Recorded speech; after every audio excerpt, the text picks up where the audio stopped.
Hi everyone, কেমন আছো তোমরা সবাই? আজকে সকাল সকাল ঘুম থেকে উঠে গেছি। আমার সকাল মানে সকাল 9টা। অনেক কাজ আছে, তাই কাজও সেরে নিলাম। আর ভাবছিলাম যে কি খাবো, বাড়িতে কিচ্ছু ছিল না, তাই একটা লটি চকো পাই খেয়ে নিলাম।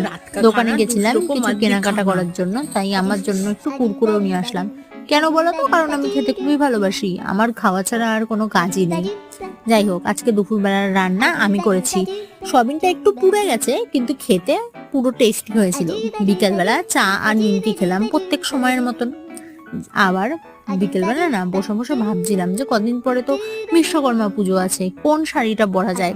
তাই মায়ের শাড়ির সম্ভার ঘেটেও আমার একটা শাড়িও পছন্দ হয়নি, আর আমার কান্নাকাটি শুরু হয়ে গেছে শাড়ি কিনে দেওয়ার জন্য। কত ভালো বর জানো আমার, আমি একবার বলেছি আর আমার বর আমার জন্য রাজি হয়ে গেছে শাড়ি কিনে দেওয়ার জন্য। যেদিনকে শাড়ি কিনতে যাব সেদিনকে অবশ্যই তোমাদের দেখাবো যে কি শাড়ি কিনেছি। আজকের মতো ভিডিওটা এইটুকুনি। ভিডিওটাকে লাইক আর চ্যানেলটাকে সাবস্ক্রাইব করতে ভুলো না।